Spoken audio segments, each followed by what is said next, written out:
story has a happy ever after. And after this story, there's an after party.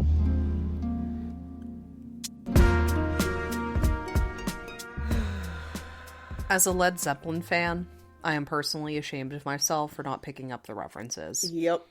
I was the one who pointed it out to you. Because you looked it up. No, Dennis caught it, I believe. And he was like, oh, that's something Led Zeppelin. I don't know. Well, I didn't know about Jimmy Page's nickname. Zoso. But whenever, you and Dennis had picked up on the whole Dark Cloak album cover, don't I was credit me with this. It was probably Dennis. Yeah. That I should have recognized, but the thing is like, if you look at enough classic rock covers, a weird wizardry man in a robe is kind of a thing. I'm not a mere conjurer of cheap tricks. I want you to want me. That was a conjuring of a cheap trick. Oh, God. Hey, everybody, I'm Sam Logsdon. I'm Amanda Pierce. Welcome to Happy Ever After Party, and good episode. Where the hits keep rolling. We are. We're on a uphill here. I'm liking this. I loved this episode, and anyone could guess why. It's because Daddy was in it. It's because Robert Carlyle was in, all of it. Shit. Oh, God damn it. Hold on. Okay, we're good. Sorry, my mouse glitched out there. Yeah. As you were saying? Robert Carlyle was in all of it, almost, and he's fantastic and charismatic, and God, he chews scenery sometimes. Well, no, he doesn't, because Not in this episode, he didn't chew it. He acted. Yeah. I felt emotion. He was sympathetic, and this was the exact opposite of the previous episode, where it's going to be a lot shorter for me to... Actually, you know what? No. I don't know where to start, because both the fairy tale and the Storybrooke thing have a lot of stuff that happens. Yeah. The stuff in Storybrooke is probably more convoluted because we're now approaching the sure why not territory. Yeah, and it's kind of like each episode kind of has two goals. One of two goals. Mm-hmm. It's either to explain backstory of person or move plot forward. Yes. And this is kind of both. So I feel like there's a lot to talk about with this one. Mm-hmm. So do you want to dig in? Let's dig in. So I think one of the things we should start with is we've mentioned Rumplestiltskin before, but we never actually got into the Brothers Grimm portion of it. This was one of their earlier works, even though it had many, many revisions. The bulk of their works were published in the 1850s, but starting in the 1810s, 1812s is when a lot of them first kind of came into their rough drafts, and they started going about publishing and telling these stories in little tiny chunks. There wasn't an actual book of it yet until the 1850s. So Rumpelstiltskin was one of the earlier ones. And we've already seen parallels in Once Upon a Time to Rumpelstiltskin making a deal with a woman for her baby. Mm-hmm. That's the biggest portion of that story that people know, and that's already been referenced in Once Upon a Time. Once upon a time. I can't fucking talk. Let me wet my whistle here. Oh, God. I hope my mom doesn't listen to this. She has the misophonia. Oh, no. Yeah, Sorry, Mama. I actually have it, too. I hate slurps. Slurps don't bother me, but other mouth sounds do. All of them bother me. There's a lot of mouth sounds that really bother me. I hate being sick. I hate being sick because I hate listening to what my body is doing. I hate when I'm eating something crunchy and I can hear it crunch inside my head. Oh, yeah. And especially in a movie theater, because I think it's so much louder. And I'm I'm eating, peanut M&Ms. Nobody cares. Yeah. But, whatever. So, yeah. So, do you want to start with Fairy Tale World? Because it's easier? Yes, it is. And I'm bringing all of this other crap up first. Yeah. Just because this episode, much like how Led Zeppelin just kind of gets referenced, and it's just sort of not here or there. Yeah. There's no consequence to it. It's just something cool to think about. Mm-hmm. In this episode, we see Rumpelstiltskin before he has his powers. Yeah. And he gets his powers eventually, we don't know how, from an entity called the Dark One. We see the Dark One covered in robes, casting magic from far away, as Robert Carlyle realizes that his son is going to be called into battle for the Ogre Wars. Yep. They're coming to pick up another girl from the town. There's a rape reference. Mm-hmm. Creepy. Ugh. But, yeah, his son's birthday is fast approaching. Mm-hmm. And he does not want his son to go off to war and die. Because I think it's his 12th birthday, if I remember right. 12th or 13th or something like that. Something in there. Younger than 15. But he's a bae. He is a bae. He literally. calls him bae. Because his name is Bayfire. Bayfire? Bellfire. Bellfire. Yeah. But it's like B-A-E-L fire. It's spelled like Balefire. Balefire. No, it's literally, it's a thing. It's yes, like I know it's a thing. I know it's a fantasy thing. That's why I made that sound. Balefire? Yes. So, but he wants to save his bae. Mm-hmm. And they try escaping. They just try leaving at night. And the soldiers catch up with him. And they run into a beggar man and give him some charity. Yes, which is good. This is important. And then the soldiers come along. They torment him. They make a reference to Rumplestiltskin fleeing the war before and being a coward, force him to kiss the main soldier's boot. And they call him a couple of derogatory names. Like Spindleshanks. And, Hobblefoot or whatever. All of the ones that they referred to in the original story. Exactly. Those are some of the names that she guesses before saying Rumplestiltskin, among a lot of other ones. Mm-hmm. The original tale spends way too much time on that. Yup. So again, cool reference. Good job, show. Does this have anything to do with anything else? No. And then he kicks him, and the beggar guy that he helped out was like, let me be your benefactor. And do you know who it is? It's the Gemini Killer. It's Billy Bibbit. It's Chucky.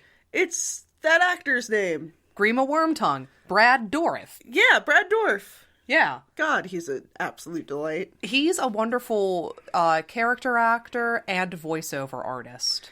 Yeah. He's a very talented man. I think he's severely underrated as an actor. I think he is. And especially in this episode too, I think he matches Robert Carlyle in terms of his acting range. Yeah, they're both excellent actors, and it's nice to see them be next to each other, legitimately getting some acting that isn't all ham.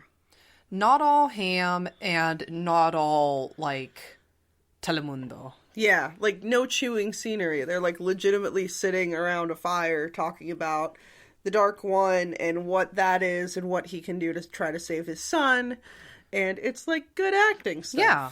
And Brad Dourif tells Daddy that if you break into the Duke's castle and take the dagger, you get to control the Dark One, which is cool. And Robert Carlyle's like, well, if you haven't guessed and caught on to it by now, I'm what you call a coward. So I don't know what I would do with all that.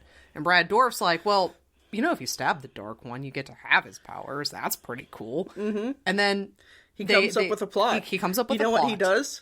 He starts a Disco Inferno. Burn, baby, burn. Disco Inferno. So he does that with sheep's wool, which is another good reference to the story. Yep. That was a clever reference. Well, and he was a miller. His son says it. He's like, oh, why, we could spin this and sell it. And he's like, no, we'll start fires. Yes. In an abridged sense, yes. So, I mean, they have a conversation, but essentially it's, no, we start fires now. And they do that. They set a fire to the Duke's castle as a distraction. He finds the dagger. Takes the dagger. And the name written on the dagger of the Dark One, you know, his true name is Zozo. Yep. Ugh, tongue twister. I have a lisp. I'm not even going to try to say it. Yeah. So. Zozo. He makes his son go home. He calls out the Dark One's name. The Dark One's behind him. He taunts him. The Dark One suggests he's a cuck. Kind of. He's a total beta cuck. He is a beta cuck. And he's what like, you gonna do about it? And then he stabs him. Stibbity stab right in the chest. And guess who the Dark One is? Billy Bibbit. It's the Gemini Killer. It's Grima Wormtongue. It's Chucky. It's Brad Dourif. So...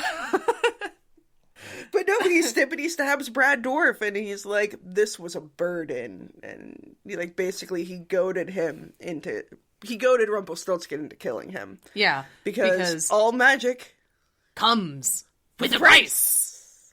But why me? And he's like, I can tell a desperate soul.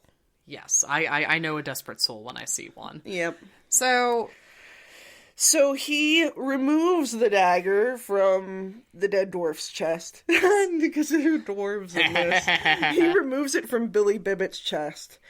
And it has his name on it now. Rumpelstiltskin. It says Rumpelstiltskin. And his skin starts to get all glittery and greeny and weird. Not as good. Not as quite it as has dark, been. but he had his hood up, so it was hard to tell how green he was. Yeah, how green he was. It looked more like jaundice. Yeah. No, that's yellow. He didn't really look yellow. He looked kind of gray.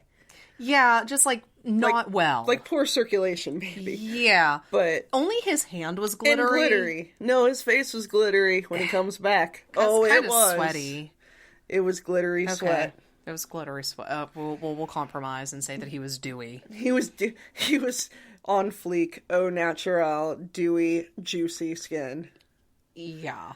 But he also looked dehydrated. It's weird. It's a weird effect they decided to land on for it, but you know. It's like he's in his early metamorphosis into becoming a beautiful Rumpelstiltskin.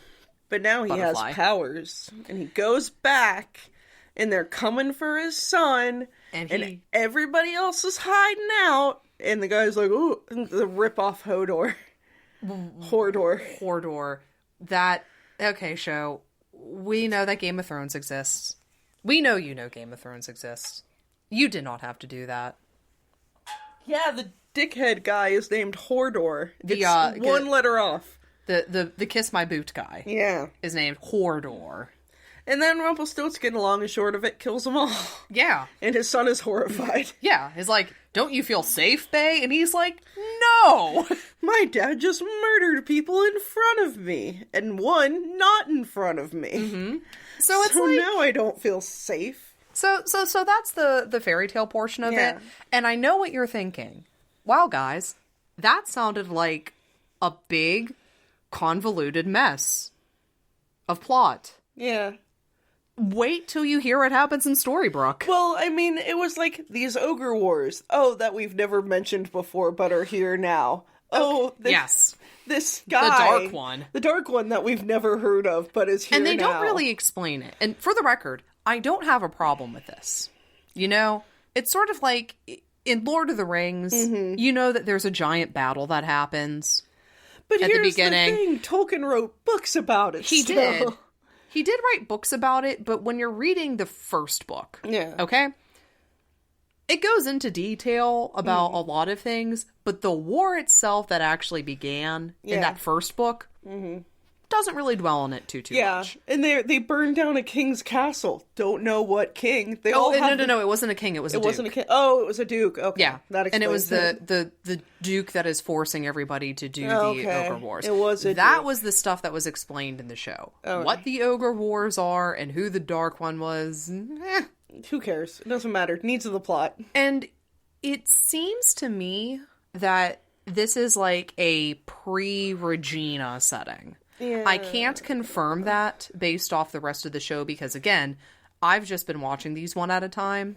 I think you've gone a couple episodes ahead of me. Quite a few episodes ahead of me. It's hard to tell because there isn't much else around for reference. There isn't. So usually if an episode features Regina, you'll see Snow White and see what age she is. Or you'll see, you know what I mean? You'll see a hint of another story to give you an idea of where we're at chronologically. And this one, there really wasn't anything. And up until this point, we just sort of viewed Rumpelstiltskin like how he is in the original Brothers Grimm tale. Yeah. He is just an imp that exists, and he does magic, and that's that. You don't really need a whole lot of backstory there. And this one, I like the fact that they did give him this backstory. This turns into a problem, though. Well, here's the thing. If you're going to have I'd say secondary, a pretty large secondary character like Rumpelstiltskin, you're gonna have to explain his motivation and what he does. You can't just keep him mysterious for 7 seasons. You can't live like that. That gets boring, essentially. You have to kind of explain his motivation and how he thinks. Even if it's a weird, twisted, kind of crazy logic, which it is, it's his logic. Yes. And you need to know where that comes from, and that comes to bear a little bit more later in this season. But you're starting here to see who he was before he became this crazy person. Yes. That he was a father who loved and cared for his son. He was a coward, but he wanted this power so bad to keep what he loved safe. Yes.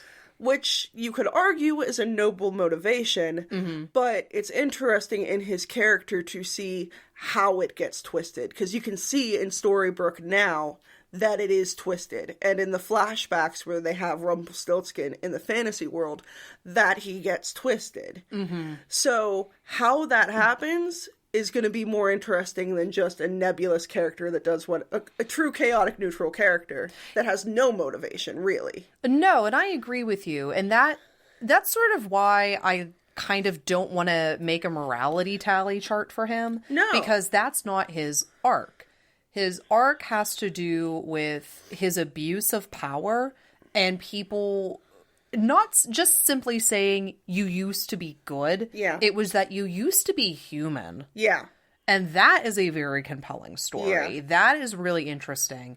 And I feel like those kind of flashbacks are the best ones. This is probably the best of the pre-turning into a magical entity episode. Okay.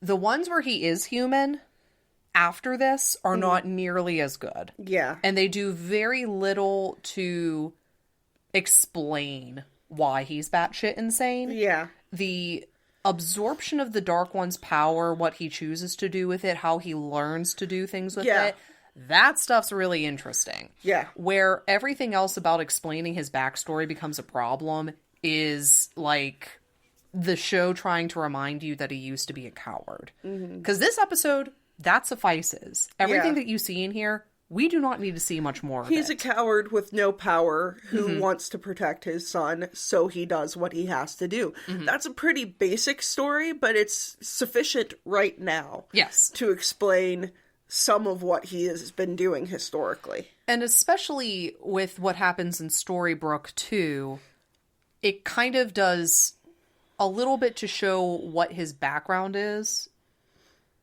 And, like, it makes the mystery of how he went crazy really interesting. Because you see what he's become. And it's one of the first times you really see with Rumpelstiltskin's character that he is, like, 5 steps ahead of everyone. Yes. Like, it's one of the first times that... Because he's been mysterious and weird and kind of on the edges of everything. But in this episode, by the end of it, you're like, oh, he had this whole thing plotted out and it worked exactly how he wanted it to work. So, we were talking about this before. This is a spoiler alert for kind of the rest of the season and the seasons to come. Because I haven't watched this in a very long time, the magic of the fairy tale world being kind of gone from Storybrooke. Yeah. Do you think that that's all magic, or do you think his is somewhat separate? It's all magic. It's all magic. It is. Okay. So, it just, one of those things they where... very explicitly later on refer to this as the land without magic. Yes. That's what they call this world. Yes. Or the world they're in right now. Is the land without magic. Okay. I only ask that because it seems like without magic, on the one hand, it would be hard for him to play that level of chess with people, but on the other hand, he's been living the way that he's been living for such a long time. He's been practicing it for a long time. He's been practicing. So I'm willing to buy that because of that. And the whole argument he has is that the people have a level of fear of him. They fear him more than Regina, is what he says at the end. Yes. And so there's a lot you can play with knowing, just by knowing people and how they would act, that you can extract from it.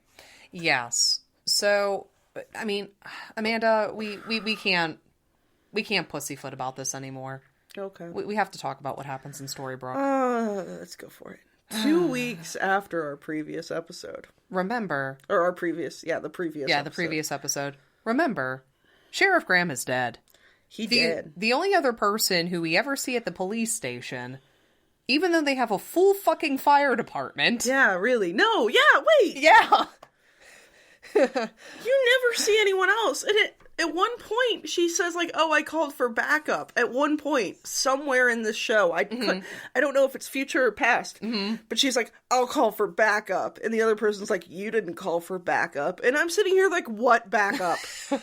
Oh, no, it has to be past this point, because she could have at least called Graham. Exactly. But I was like, there is no one else there. There's occasionally a Henry or Regina. I know. It's...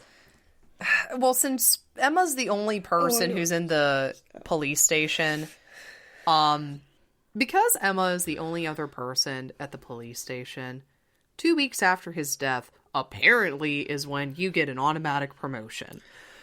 I know this sounds stupid.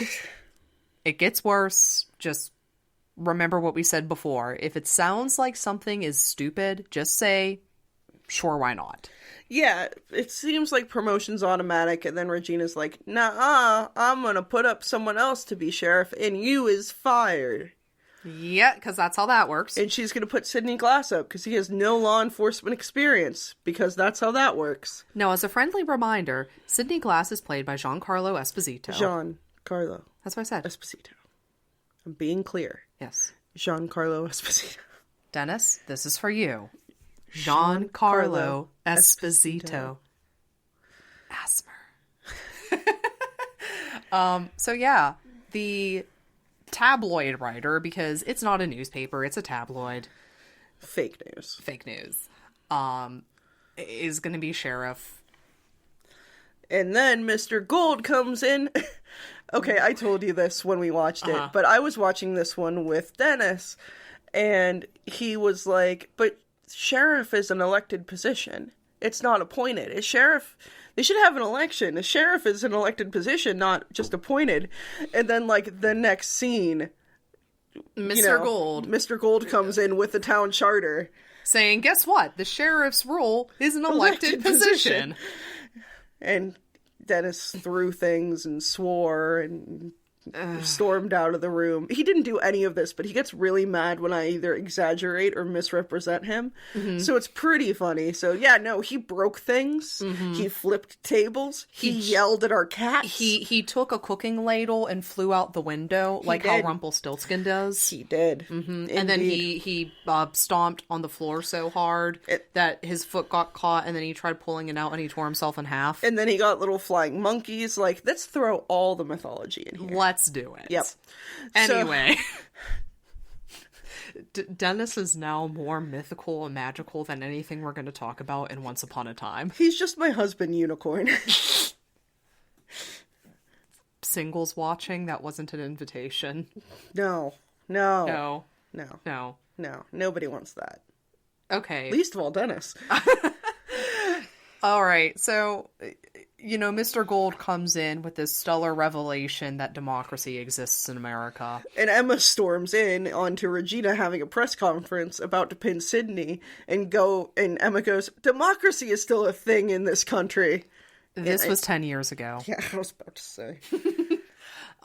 So they end up having a debate before the election. A debate. It was just wasn't. Kind of both of them saying something and then sitting down. But before the debate actually happens, Regina and Emma talk to each other. They exchange some catty words after Regina... Essentially a zero-sum argument. It is. After Regina does like a really shitty smear campaign against Emma that...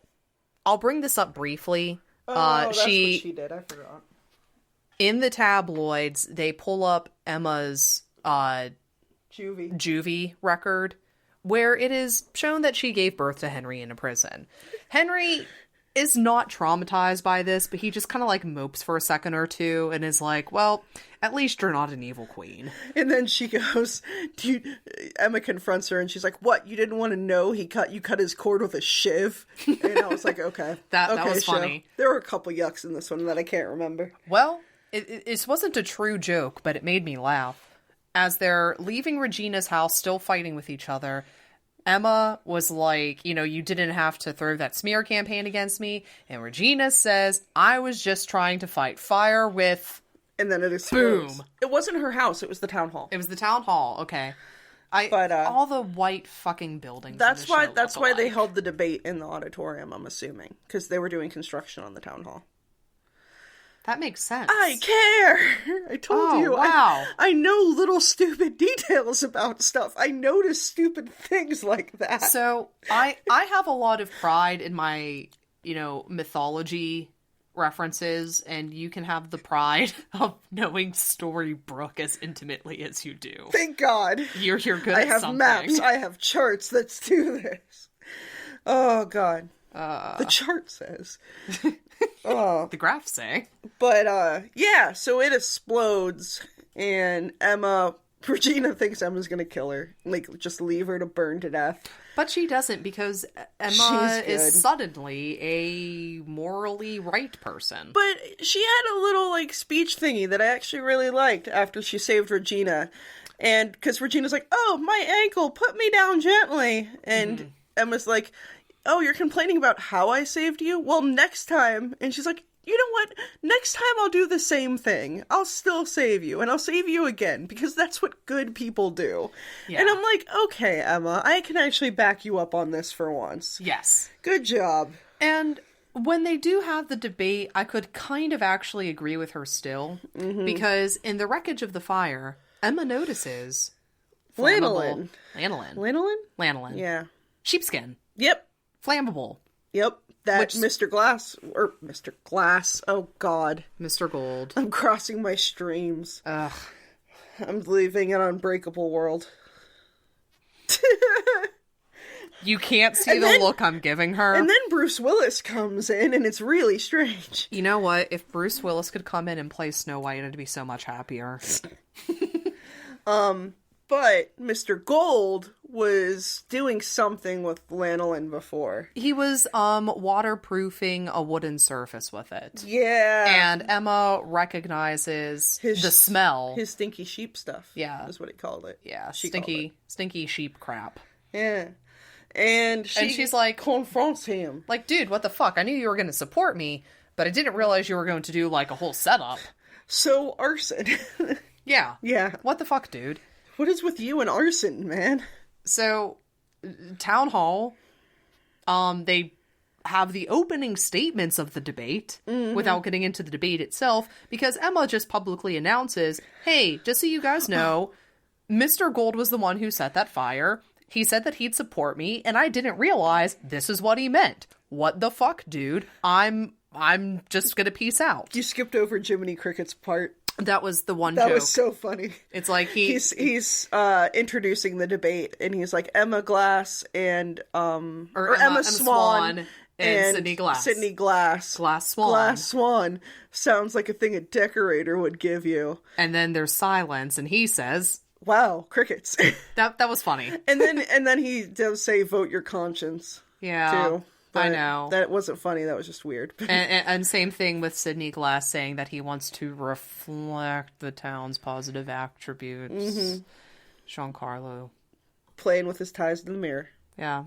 Being just like a regular old Gus. That made me happy. But yeah, Emma comes up and says that, yep, Mr. Gold set the fire to make me look like a hero, and if I'm going to win this, I'm going to win this honestly, is pretty much what she said. And then she just pieced out. Yep. She got on her cooking ladle and flew out the window. Mr. Gold leaves, and she leaves, and she goes into... Oh, okay, this is a plot thing. This isn't really a plot thing, but this is something I want to get into just for a second here. Yeah, let's do it. What exactly is Granny's? Yes. Different points in this show, it is like a breakfast dinery place where you can get hot chocolate and omelets. In other times, it's like a lunch counter thing. And then in other times, it's like a bar. Here's the thing. Here's the thing. It's never really a bar. There just happens to be alcohol there. Yeah, they don't have, like, a standing bar, but, like, Jamie Dornan was doing shots in the last episode. And that's where Mr. Whale buys Mary Margaret a drink. And where Emma is drinking in this. And it's just, like... And all you ever see is Granny in red manning it. So you're like, these two women work, like, 15-hour days. What I'm trying to say is because it's just the two of them, they haven't bothered with alcohol licensure. It's just all under the table? It's just all under the table. Sidney Glass was drinking there, too. You think he would expose that? Fuck no. Then where else would they drink in Storybrooke? It's the only restaurant. It's the only bar. It's the only place with chairs in it. And booths. Booths and booze. Where else are you going to get a booth? Or a booze. But they have, like, booths. But then they also have, like, a dartboard. Yeah. Like... Oh, sometimes. With shots. Yes. I don't know what this place is. Granny's is rose red. Granny's is the double R. No. How dare you?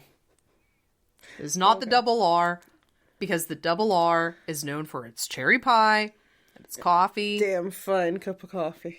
Yes. And it's Meals on Wheels. Why aren't we talking about Twin Peaks? I've been rewatching it. Oh my god, it's so good. It's Twin Peaks is my favorite television show of all time, and at some point I would like to talk about it, but the thing is like... Talk about Twin Peaks for forever. The thing, though, is part of the reason why I don't want to talk about it is because I would have to bring up my least favorite character in TV history. Who? James. Oh, yeah. If you want to talk about somebody who's more useless than Henry... The Snow White and Prince Charming of Twin fucking Peaks. Twin Peaks. Milquetoast and boring. Even Donna is more redeemable than James. Nope. Fuck them both. I respectfully disagree. I think without his presence, she would be a stronger character. But that's neither here nor there. This is not about Twin Peaks. No. So Emma's drinking, thinking she lost. And then Regina walks in with Sidney Glass. And long story short, Emma won. Because everyone's scared of Mr. Gold. And she stood up to him. So Emma is sheriff. And Regina's basically like, good luck having him as your enemy. The next day, she's at the sheriff's office, Emma is, and Mr. Gold comes to see her, and it's like, listen, you weren't going to win, and saving Regina from a fire wasn't going to be good enough. The town needed to see you stand up against me. And Emma's like, there's no way And he's like, you could have known that. And he's like, way. I know a desperate soul when I see one. Totes way I knew. Yeah. And then he walks away. Oh, reminds Emma that she owes him a favor still, and walks away grinning. Yeah, you know, now that you're the sheriff, I think it'll be a lot easier for you to owe me that favor. Yep. And that's where it ends. So I'm just going to come out and say this. God bless Robert Carlyle is what I want to say. The fairy tale portion of this episode makes up for the shit show in Storybrooke. This was a very enjoyable episode. And it's like, I don't know. It's probably like the first time that I've seen like things that I care about happen. You know, I cared about old Rumplestiltskin before he got magic powers trying to protect his son.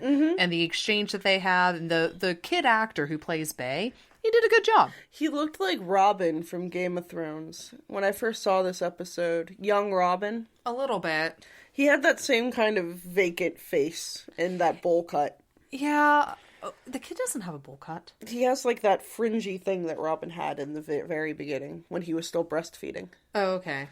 But I thought it was him. I was wrong. But there are a whole bunch of people that are other people from other things. Yeah. Like Billy Bibbit. Like Chucky. Like Grindleshanks. Grindleshanks. Grima Wormtongue.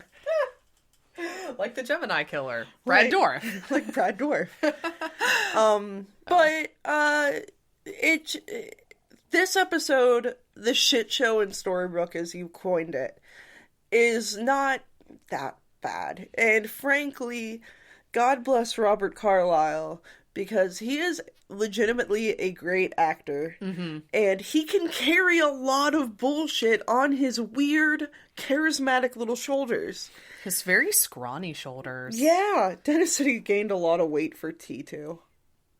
In Trainspotting 2. And I'm like, it was like 9 years later that he did that. But yeah, between him and Lana Parrilla, they are excellent. They carry this show. Yeah. And the shit show that happens in Storybrooke, I don't think it would bother me nearly as much if the show kind of knew what it wanted to do at the beginning. Yeah. This seems like it's kind of playing catch up with itself. I think that also that Emma is not bad. She's lady, getting better. I forget her name. The actress. Yeah, the actress that plays Emma is also really good. She just isn't given a lot to work with, but she tries to do something with it.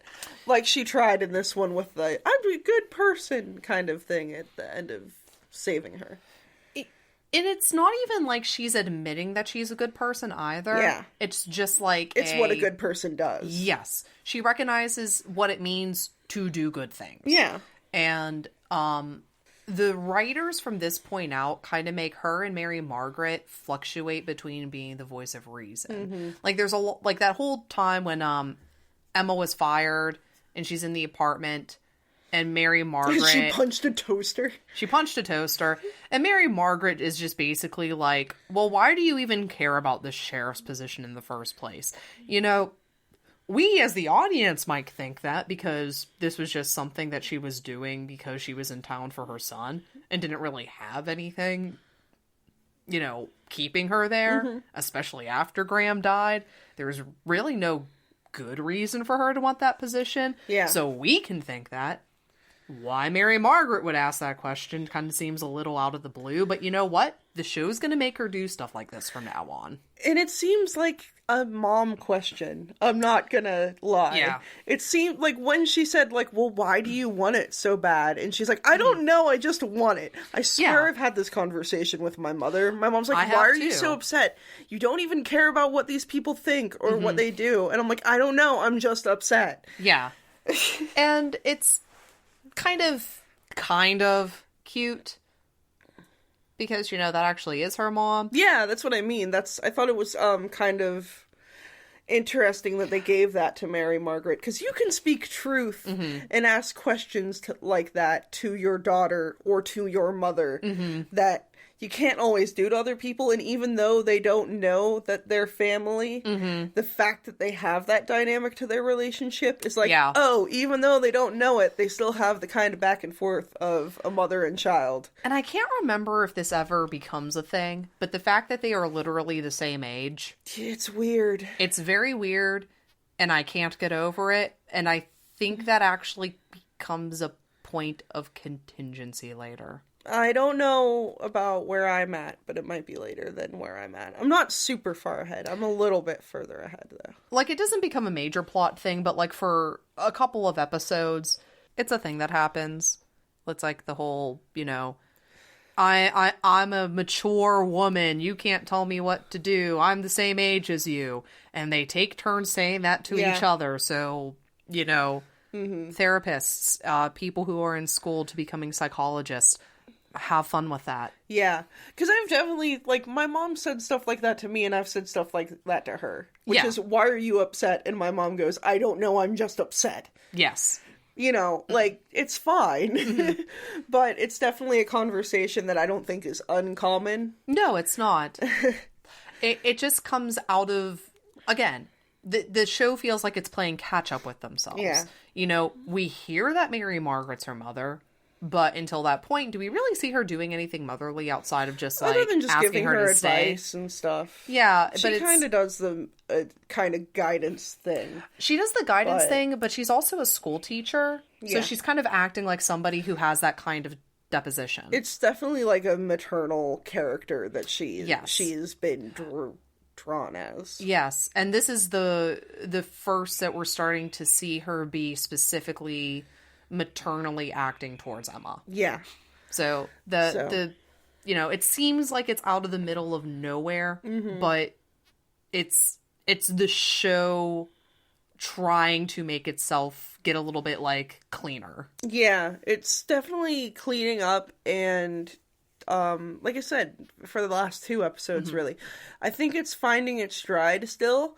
I am a couple episodes ahead of you in this season, and I think it definitely finds a stride toward the end of this season.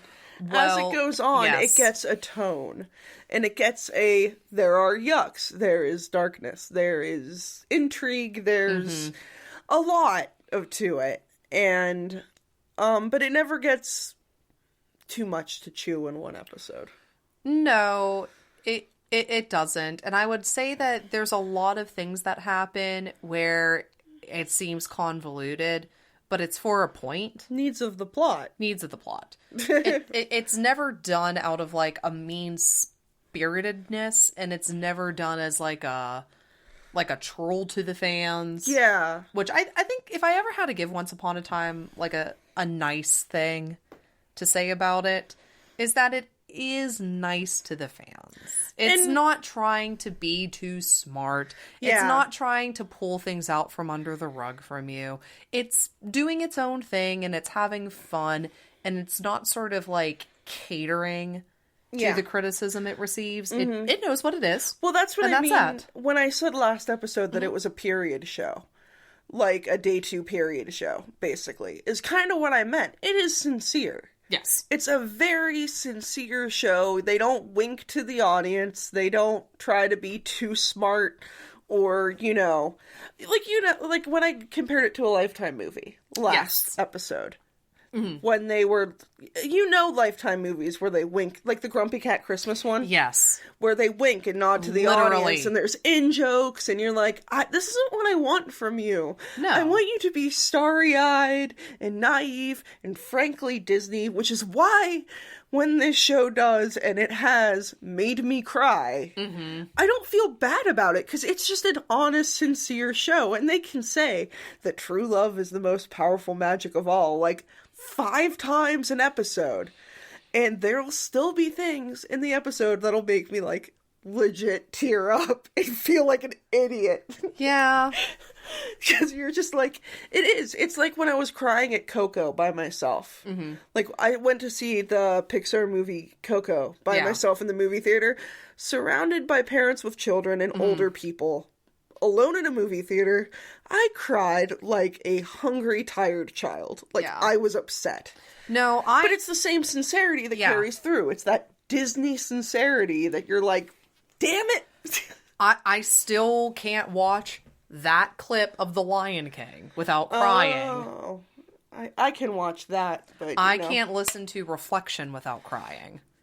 That's how you know it. If I'm ever close to my cycle and you find me watching Mulan crying with my cat surrounding me and covers, you know that cramps are coming, and you should really, like, you should be nice to me. I don't know what's my crying one. I can't think of mine. As far as Disney goes, that's it. Oh. But if you're talking about other things, like, we that's a separate conversation. It can be a bonus episode. It could be a bonus.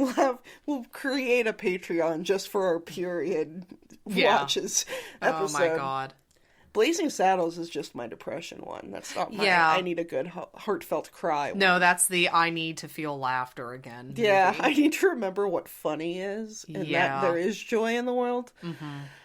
So, have we beat this horse as much as we can? I think we stabbed Grima Wormtongue. Billy Pippin. Chucky. That one actor dude. What's his name? Brad Dourif. So I'd say 5 with a bite. I'd say 5. A solid 5? I really liked it. Yeah. And, like, all the emotional beats can be carried because Robert Carlyle's a good actor and can carry them. And emote a lot of stuff into its kind of blunt force trauma writing sometimes. Because they do say, like, true love is the greatest magic. All magic comes with a price. Like, blunt force trauma, no nuance, no questions. Like, we will be direct. That's part of the sincerity and part of the charm of the show. Yes. Is that it will just say it.